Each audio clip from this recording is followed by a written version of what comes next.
The wind howled across the alien mountains, sharp and cold like broken glass. Snow fell from the dark sky in heavy waves, and the white ground stretched as far as the eye could see. In this endless silence, a small figure walked alone. He was a human boy, no more than 12 years old, with a thin frame, torn clothes, and eyes that had seen too much pain for his age. He had no family, no home, and no one to call his own. He was an orphan, wandering where the mountains swallowed the horizon. Each step was heavy. His stomach growled from hunger. His fingers burned with frostbite as he tried to keep them warm inside a piece of cloth. Yet he kept moving. To stop in the snow meant death.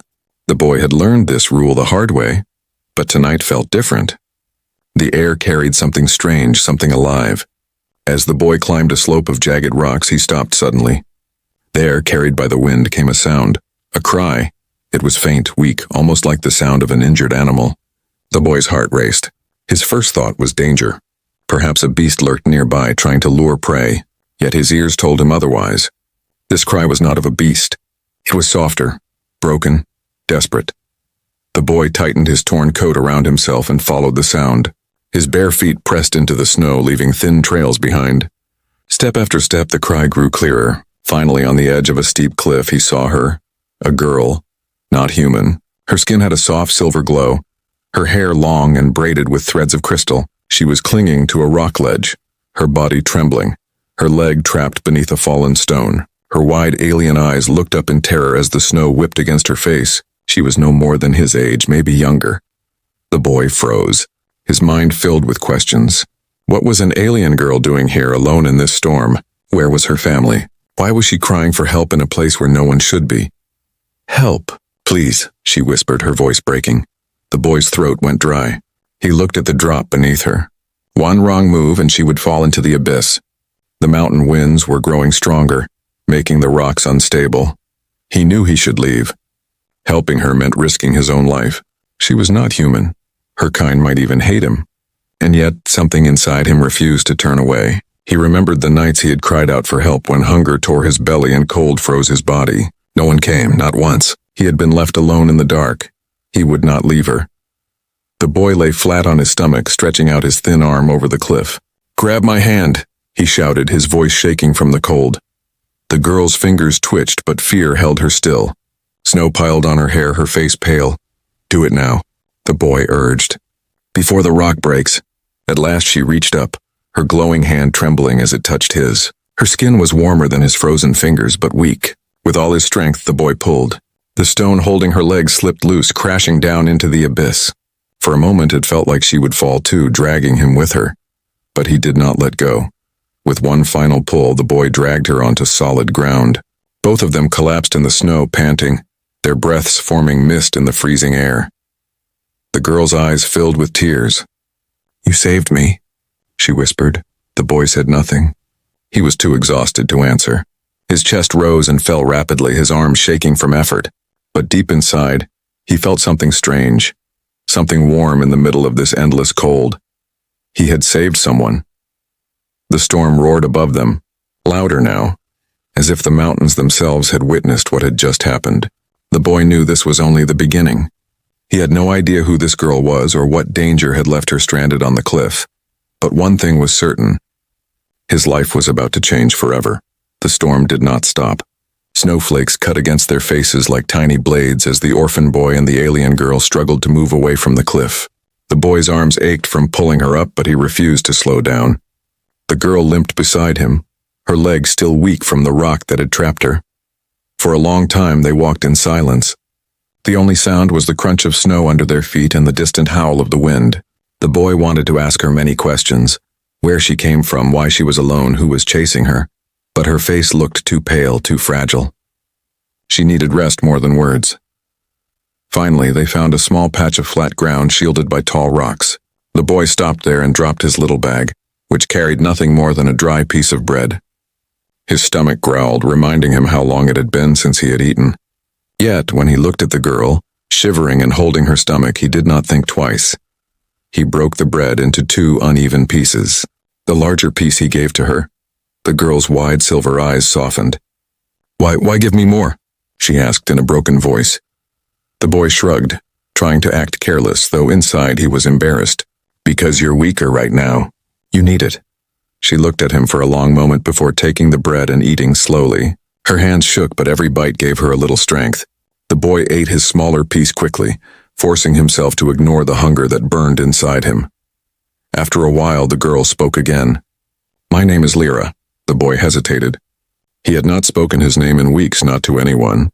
Names felt useless when no one cared. Still, he answered quietly. I'm Arik. Arik, she repeated softly as though memorizing it. The storm grew stronger and they both knew they could not stop here for long. Lyra pointed toward the far horizon, where the mountains rose like jagged teeth against the sky. My tribe is beyond those peaks. If I reach them, I will be safe.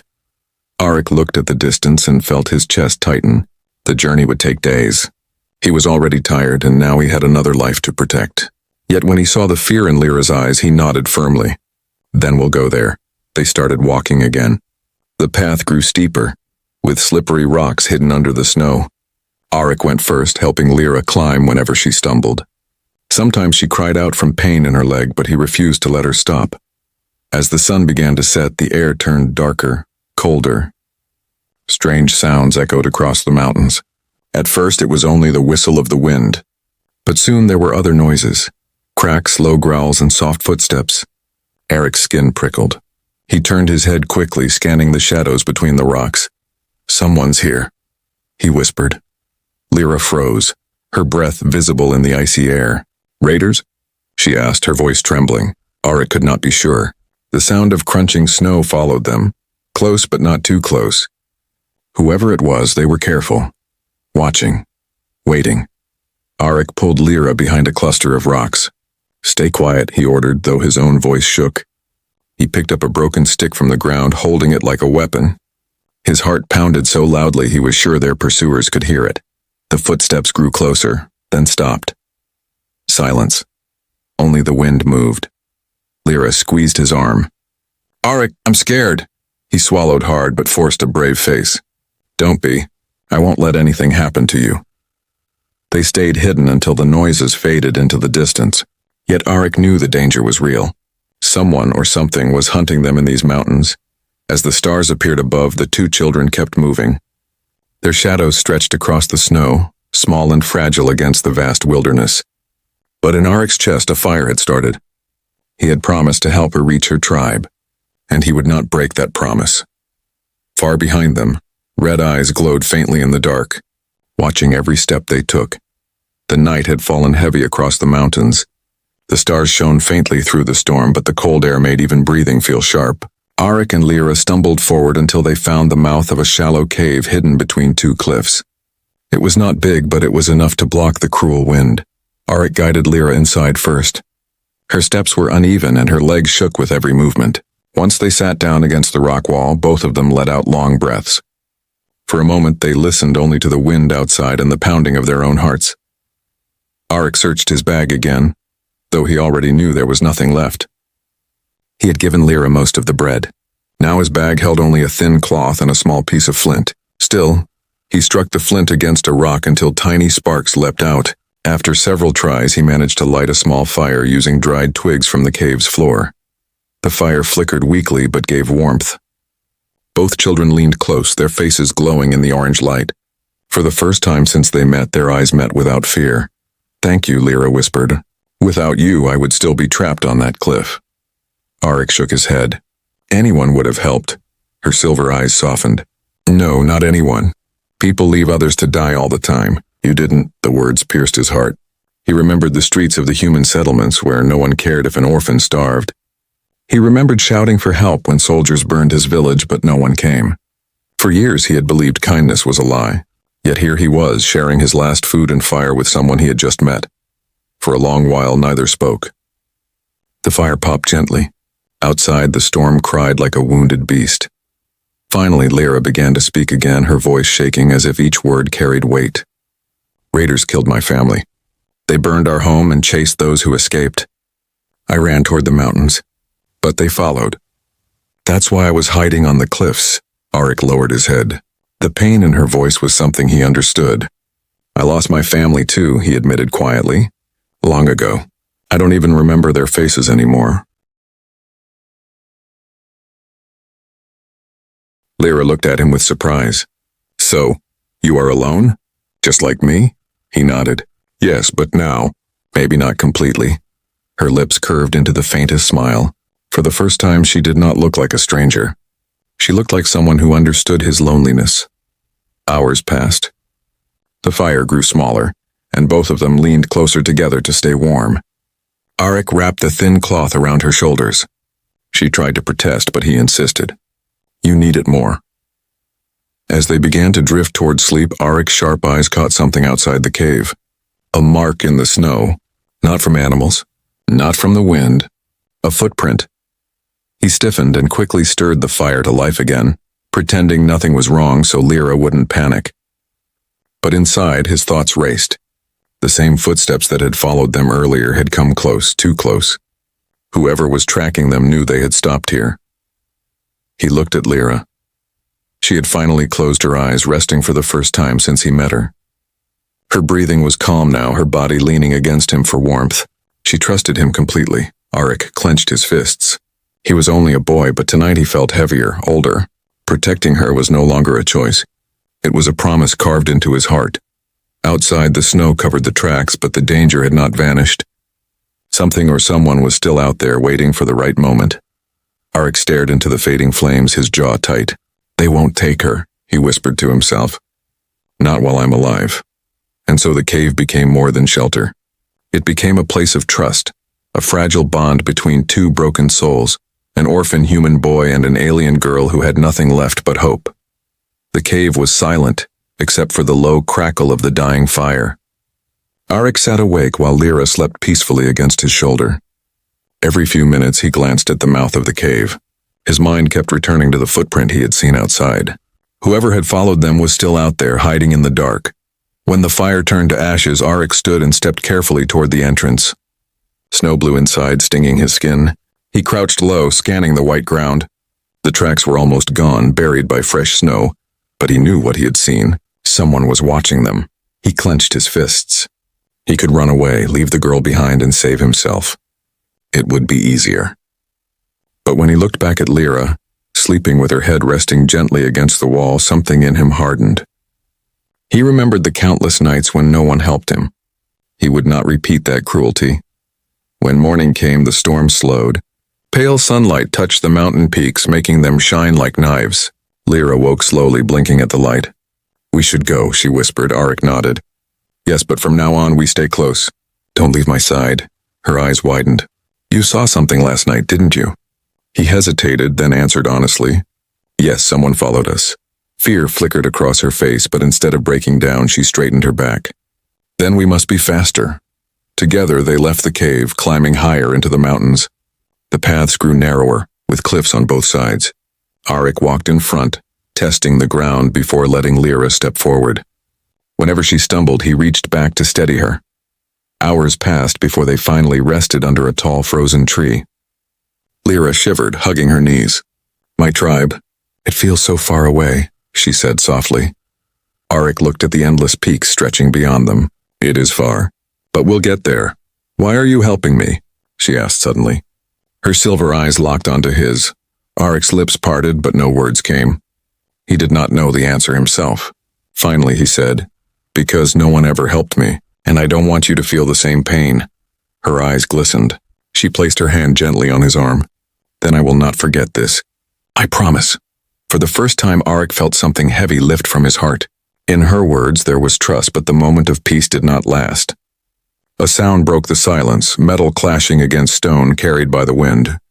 Both children froze. Arik motioned for her to stay low. He crept toward a nearby ridge and peeked over. His breath caught in his throat. Dark figures moved in the snow below. 5 of them, maybe more. They wore heavy armor with sharp spikes, their weapons gleaming even in the dim light. Their faces were hidden under helmets, but their movements were precise, hunting. Raiders. Arik's stomach twisted. He had heard stories of them. Merciless killers who burned villages, stole food, and captured children. Now they were here, searching. He rushed back to Lyra. They're close. We can't fight them. We have to move. Her face paled. If they catch us, they won't. Arik interrupted firmly, though fear gnawed at him. I won't let them. He grabbed her hand, pulling her into the shadows of the rocks. They moved quickly, keeping low, careful not to leave obvious tracks. Every step felt like walking on thin ice where one mistake could mean death. At last, when the sound of the raiders grew faint, they stopped to catch their breath. Lyra clung to his arm, her body shaking. "Arik, if we don't make it, thank you for helping me." He looked at her sharply. "Don't say that. We will make it." She studied his face, seeing the fire in his eyes. "Then promise me," she whispered. Arik swallowed hard.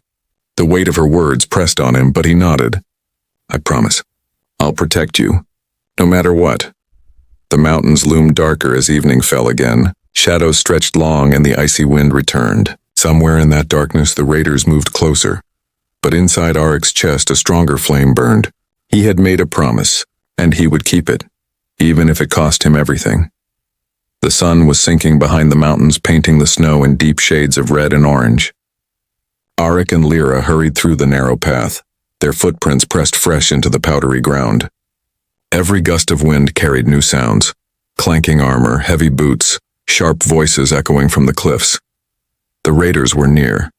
Arik's heart pounded. He could almost feel their eyes on his back. Lyra struggled to keep pace, her injured legs slowing her down. Sweat mixed with the cold on her silver skin. "I can't run anymore," she gasped. Arik grabbed her arm firmly. "You must. If you stop, they'll catch us." But even as he spoke, the sound of footsteps grew louder. A harsh laugh echoed, bouncing off the rocks.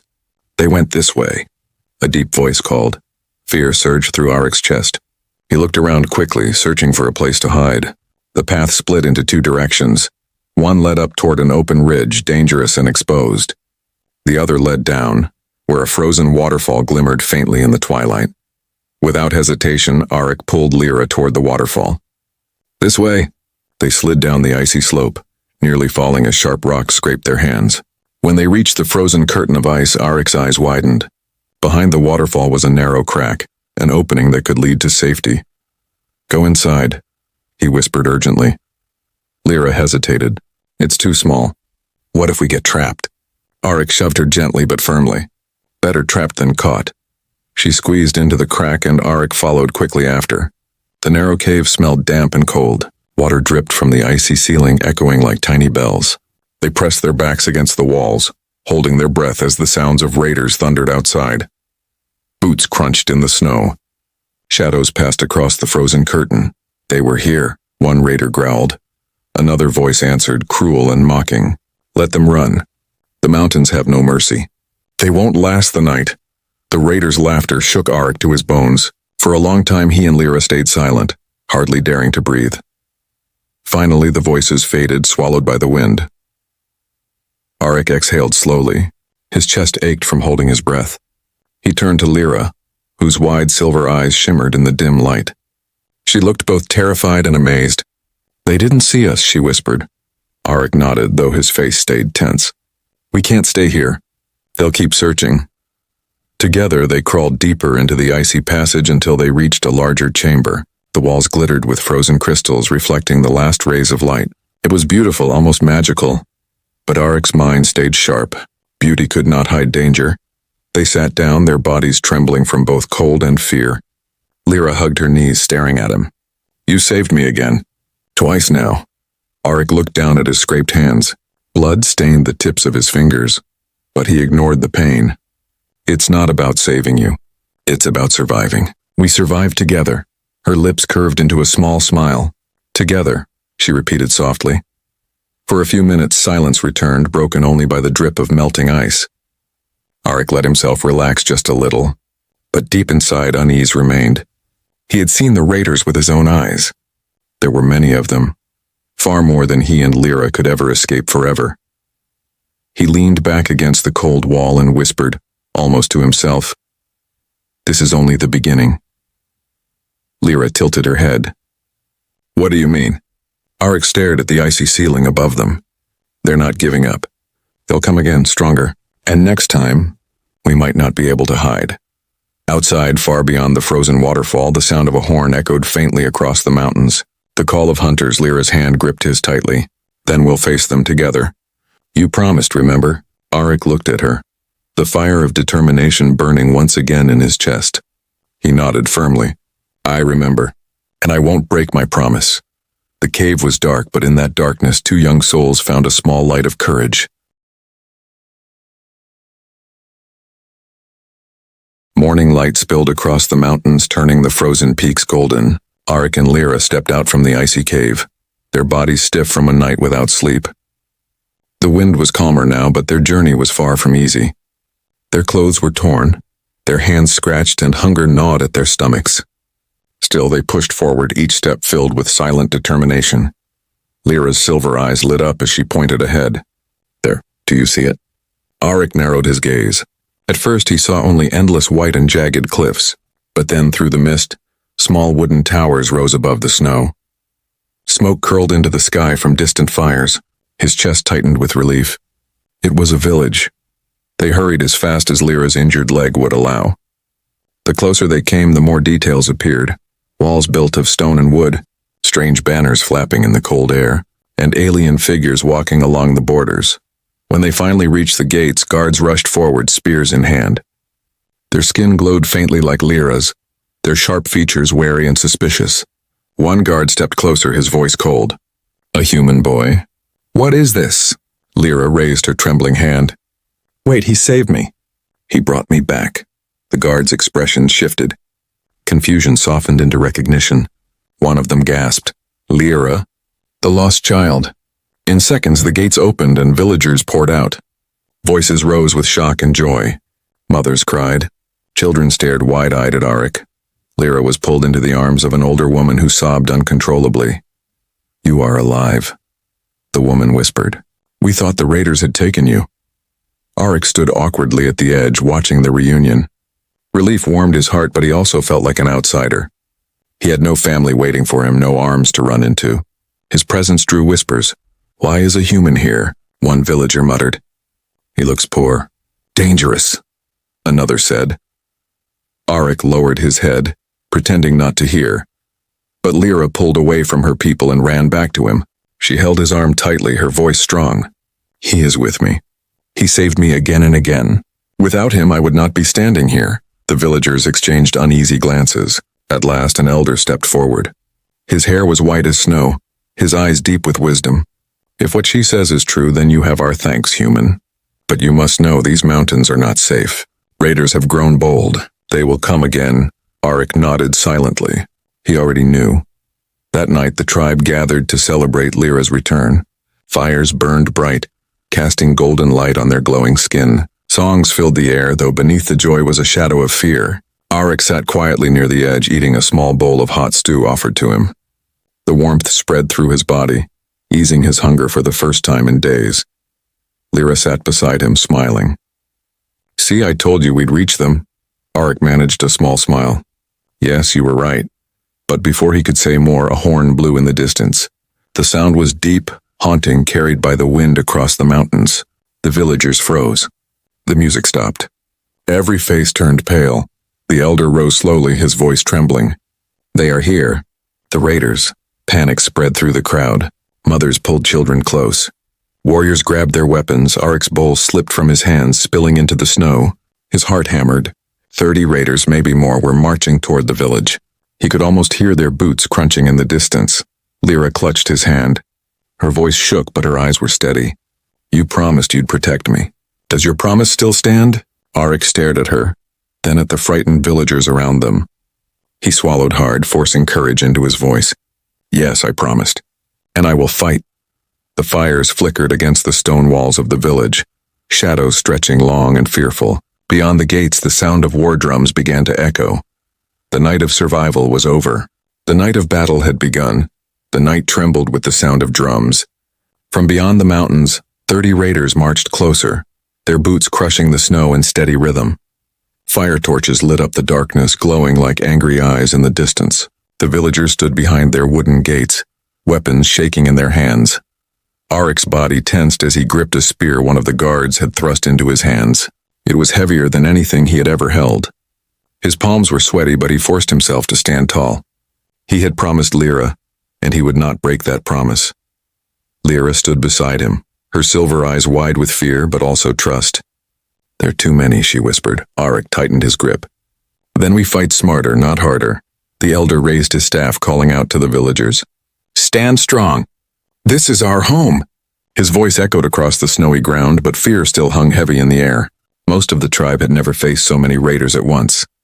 The gates shook as the raiders slammed against them. Wood cracked. Screams rose. Arik's heart raced faster. He had been hunted all his life, but never had he stood in open battle. This was not about himself anymore. This was about everyone behind those walls, especially Lyra. With a final crash, the gates burst open. The raiders poured in like a black wave, armored and merciless. Their swords gleamed, their helmets covered in spikes. Chaos erupted. Villagers clashed with raiders in desperate struggle, the air filled with the clang of metal and cries of pain. Fires spread as torches fell into the snow. Arik charged forward, his body moving before fear could freeze him. He thrust his spear at the first raider who came near. The strike was clumsy but strong enough to knock the man backward. Another raider swung at him, and Arik barely ducked in time, the blade cutting a lock of his hair. Every instinct told him to run, but when he glanced at Lyra, her small hands gripping a dagger, trying to defend herself, his courage surged again. He shouted, his voice loud and raw, "Stay behind me." They fought side by side. Arik pushed away blows with his spear, while Lyra struck quickly whenever enemies came too close.